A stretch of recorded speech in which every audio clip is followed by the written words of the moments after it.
Think you'll reach 80? Not if you're doing any of these 5 things. You might feel healthy right now. You might even think you've got time to fix things later. But the truth is, your body's already counting down. These 5 silent habits are cutting your life short, whether you feel it or not. So let's start with the one you're probably underestimating the most, the one that's quietly shaving years off your life while you sleep, or rather, while you don't. Chapter 1. You're butchering your sleep. You think skipping sleep is no big deal. You've done it 100 times, pulled a late night, powered through the next day, crashed on the weekend to catch up. And somewhere in your head, there's this voice whispering, I'll be fine, I can handle it. And somewhere in your head, there's this voice whispering, I'll be fine, I can handle it. But that voice is dead wrong. Because sleep debt doesn't just make you tired. It slowly poisons your brain, burns out your hormones, and leaves your organs exposed. And here's the part nobody told you. You don't even feel the damage until it's already too late. Let me make this painfully clear. Missing sleep, especially deep sleep, destroys your lifespan. It spikes your cortisol, tanks your testosterone, inflames your heart, and over time, it literally starts shrinking your brain.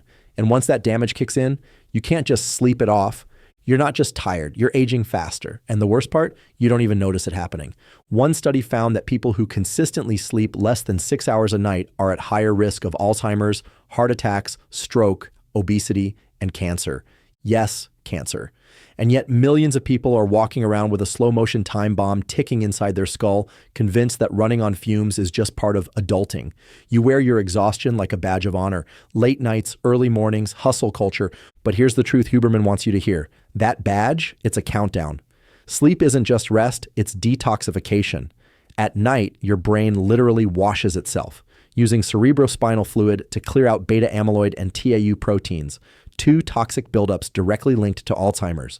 Skip that process, and your brain holds on to trash that rewires it from the inside. Why? Because while you sleep, your body runs critical repair processes, flushes toxins, balances hormones, restores memory. But when you cut sleep short, your body doesn't finish the job. The garbage stays in your brain, your immune system weakens, your cells mutate. And here's the trap. You think you're getting by because your brain is too impaired to notice how impaired it really is. That's how sleep deprivation works. It convinces you that you're okay while it rots you from the inside. Andrew Huberman calls sleep a high-performance tool, not a luxury. He compares it to software updates on your phone. You skip the update, and at first, it runs fine. But one day, without warning, it crashes. That's your brain on broken sleep. Even worse, it's not just your mind, it's your biology. Your testosterone levels plummet, your muscle recovery slows to a crawl, your insulin resistance rises, making fat loss harder and blood sugar spikes more extreme. Your metabolism shifts from fat burning to fat storing. You don't feel it happening until the weight won't come off your energy tanks and your body starts breaking down in ways you can't explain. And no, energy drinks won't save you. Huberman's made it clear. No amount of caffeine will ever replace the biological necessity of real sleep. So what do? It starts with your circadian rhythm, your internal clock. Wake up at the same time every day. Get sunlight in your eyes within 30 minutes of waking up. Avoid caffeine after 2 p.m. Cut screens and bright lights 90 minutes before bed. And above all, keep your sleep and wake time consistent, even on weekends. It sounds simple, but it's powerful. Because consistency sends a signal to your brain. It's safe. You can rest. You can repair. Sleep isn't the reward at the end of your day. It's the foundation that determines if you even get a next day at all. You think you can get away with another year of bad sleep? Another few months of burning both ends? Maybe you can, but your heart, your brain, your cells, they're already keeping score. And if you're brushing this off thinking, I'll fix my sleep later, there may not be a later. Because every night you skimp on sleep, you're losing time you won't get back. And sleep? That's just the beginning, because what comes next doesn't just drain your body, it rewires your brain. Let's talk about stress. Chapter 2, you're living in fight or flight mode. You tell yourself you're just busy. It's a tough week. You'll relax when things slow down, but weeks turn into months. And before you know it, stress isn't just something you feel. It's become who you are. You wake up already on edge. You're scrolling before breakfast. You're checking messages mid-bite, scanning headlines, fielding noise before your feet even touch the ground. Deadlines, notifications, 100 thoughts competing for space in your head. You call it grinding, but your nervous system calls it a threat. And the human body, yours included, was never meant to operate like that. Not every day, not every hour. Here's what Huberman warns. When your body is stuck in fight or flight, it's not just uncomfortable, it's reprogramming you. Your brain physically starts to change. The hippocampus, the area that handles memory, clarity, and learning, it starts to shrink. The amygdala, the alarm system responsible for fear, overreaction, and emotional chaos, it gets bigger. That's right, your brain starts prioritizing survival over sanity. And suddenly, you're not just overwhelmed, like you're forgetting things. You're snapping at people you care about. You feel wired but exhausted. You can't focus, you can't sleep, and the scary part is, it starts to feel normal. But it's not. This isn't just burnout, it's biological erosion. Under constant stress, your body releases cortisol like a fire hose. At first, it helps you focus, it gets you moving. But long term, cortisol turns against you. It raises your blood pressure, it inflames your gut, it suppresses your immune system so you get sick more often and heal more slowly. It alters your hormone levels, messes with your metabolism, and accelerates aging on a cellular level. You're not just tired, you're rusting from the inside out. And worst of all, you stop noticing it. You adapt. You normalize the grind. You start thinking, this is just adulthood. But let's get one thing straight. Life isn't supposed to feel like drowning every day. And that's where most people go wrong. They treat stress like a badge of honor, as if being constantly overwhelmed is proof they're pushing hard enough. But Huberman flips that mindset. And he doesn't tell you to just relax or think positive. He gives you the tools to flip the biological switch and take your body out of panic mode. It starts with the physiological sigh, 2 quick inhales through your nose, 1 long exhale through your mouth. It sounds simple, but it's powerful. It activates your parasympathetic nervous system, the calming system, and tells your brain, you're safe now. In just a few breaths, your heart rate drops, your brain clears, it's your built-in reset button. Then there's NSDR, non-sleep deep rest. You lie down, close your eyes, and follow a guided audio that walks your brain into recovery mode. It's not meditation, it's not sleep. It's a middle state, like your mind taking a deep exhale. In 10 to 20 minutes, your dopamine system resets, your mood lifts, your clarity returns. And if you're ready for something more intense, try cold exposure, a freezing shower, an ice bath, even a cold face plunge. It triggers norepinephrine, a powerful chemical that builds emotional resilience. Yes, it's uncomfortable, but so is living in a constant state of panic. Cold trains your mind to stay calm under pressure. The shiver isn't the enemy, it's the transformation. You don't need a prescription. You don't need a therapist, though they help. You need a reset protocol grounded in biology, because here's the truth no one wants to say out loud. Stress doesn't just make your life miserable. It will shorten it, but you don't have to live there. There's a switch, and now you know how to flip it. But just because you've got your stress under control doesn't mean you're safe. Because what you're doing with your body right now, even if you're totally calm, could be just as deadly. And it all starts with what you're doing to yourself. Every hour you stay still. Let's talk about the real danger of sitting still. Chapter 3, you're sitting yourself to death. You sit at your desk, you sit in your car, you sit to relax, you sit to eat, you sit to unwind, and you tell yourself it's harmless because you exercise, right? Wrong. You've been told that hitting the gym for 45 minutes a day makes up for everything else. But according to Andrew Huberman, what you're doing in the other 23 hours is what's silently shaving years off your life. The science is brutal. Sit for more than 6 to 8 hours a day and your risk of early death skyrockets, even if you're hitting your step goals, even if you eat clean and sleep 8 hours a night, because excessive sitting activates a completely different biological threat. It's called metabolic decay, and it's exactly what it sounds like. Here's what that looks like. Your blood flow slows, your insulin sensitivity drops, your lymphatic system, the body's trash disposal, grinds to a halt. Your muscles start to wither, your joints stiffen, your heart begins to strain. Your body stores more visceral fat, the kind that wraps around your organs like a noose. And the terrifying part? It all happens quietly. You don't feel it creeping in. You don't hear your arteries hardening or your metabolism choking. You just feel tired. So you take a nap, have another coffee, sit back down, and the cycle repeats. Over time, this lifestyle leads to what doctors now call sitting disease. Yes, it's real. And it's directly tied to heart disease, dementia, diabetes, blood clots, stroke, and even certain cancers. But here's what makes it truly dangerous. You don't have to be lazy to be dying from it. You can be busy, you can be productive, you can be building your dream career, and still be on the fast track to an early grave. Because your body doesn't care if you're sitting in a boardroom or a basement. It just knows one thing: you haven't moved. Huberman's blunt about this. A single workout doesn't undo a sedentary lifestyle. Think about that. If you're glued to a chair for 10 hours a day, then spend 30 minutes lifting weights. That's like eating fast food for every meal and thinking one green smoothie makes you healthy.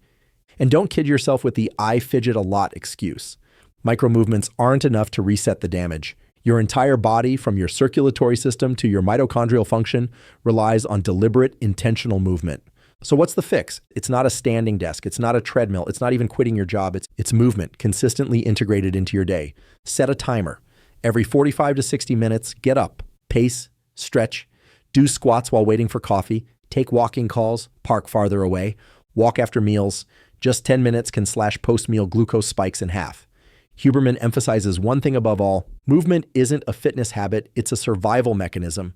Your body was designed to move, not for 30 minutes a day, but throughout the day. Every system in your body, your heart, your brain, your blood, your joints, needs circulation. Without it, everything slows down, everything breaks, and you age faster, internally and externally. Still not convinced? Consider this. One study tracked adults over 12 years and found that those who sat the most had a 40% higher risk of death, regardless of exercise. Let that sink in, 40%. So if you're still thinking, "I'm active enough," ask yourself, when was the last time you moved in the last hour? When was the last time you stood up without being forced to, because your chair might be stealing your future in exchange for a little comfort today? And if you don't change it soon, your chair becomes your coffin. Only slower, only quieter, only deadlier. But even if you're moving more, there's another silent killer that doesn't care how active you are, because if you're eating like your body can handle anything, you're already paying the price. Let's talk about what's really on your plate. Chapter 4, you're eating like you're invincible. You eat what's easy, you grab what's cheap, you tell yourself you'll start eating better next week, or after that one deadline, or once life slows down, but your body doesn't care about your schedule. It doesn't care if you're stressed or overworked or just treating yourself. It's reacting to every single bite. Huberman has made this painfully clear. One of the most dangerous things people do every single day is ignore how their food is silently rewriting their biology. And it happens fast. You eat a bagel or a bowl of cereal for breakfast, your blood sugar spikes, insulin floods your bloodstream, trying to mop up the sugar, then the crash hits. You get brain fog, you feel sluggish, you reach for more food, and just like that, you're trapped in a cycle. Spike, crash, crave, repeat. 3 times a day, every single day, and the damage builds. You don't see it in the mirror. You don't feel it after one meal. But inside your body, your cells are becoming insulin resistant, meaning your blood sugar stays elevated longer, forcing your pancreas to work harder. Eventually, it burns out. Your fat storage increases, your inflammation creeps higher, and suddenly the stage is set for type 2 diabetes, heart disease, stroke, and Alzheimer's. The scariest part? You can feel fine while all this is happening. You can be hitting the gym, drinking green smoothies, checking your macros, and still be walking around with internal inflammation quietly shaving years off your life. Huberman calls glucose regulation one of the most critical levers of longevity, and most people are failing at it without even realizing it. You don't need a diagnosis to be in danger. You just need to be undisciplined at the table. So what do you actually do? Start with 4 rules that are simple to remember but powerful enough to change the trajectory of your life. First, protein comes first every single meal. Why? Because protein blunts the glucose spike, keeps you full longer, and fuels muscle growth and repair. No more starting the day with carbs and sugar and calling it fuel. Start with eggs, steak, chicken, lentils. Whatever your preference, just make protein the foundation. Second, cut ultra-processed foods. If it comes in a box with ingredients you can't pronounce, it's not food, it's a weapon. A slow-acting, convenience-packaged weapon you're using on yourself. Processed oils, artificial sweeteners, preservatives, they don't just mess with your digestion, they trigger cravings, disrupt hormones, and cause inflammation that seeps into every cell in your body. Third, time your meals. Your body isn't just sensitive to what you eat, it's sensitive to when. Huberman emphasizes that late-night eating destroys sleep quality by raising nighttime glucose and core body temperature. This kills both deep sleep and fat metabolism. Stop eating 2 to 3 hours before bed. Let your body wind down, not digest. Fourth, shrink your eating window. This doesn't mean starving yourself. It means giving your body space to digest, reset, and repair. Try to eat within a 10 to 12 hour window. Yes, you'll feel hunger at first, but hunger isn't the enemy. Comfort is. Most people aren't underfed. They're overstimulated, overfed, and under-recovered. Now, let's be honest. You already know some of this. You've heard the lectures, but here's the part that actually matters. You can't keep feeding your body like it's indestructible and then be shocked when it breaks down. that I'll clean up my diet later mindset, that's a lie your body won't tolerate forever.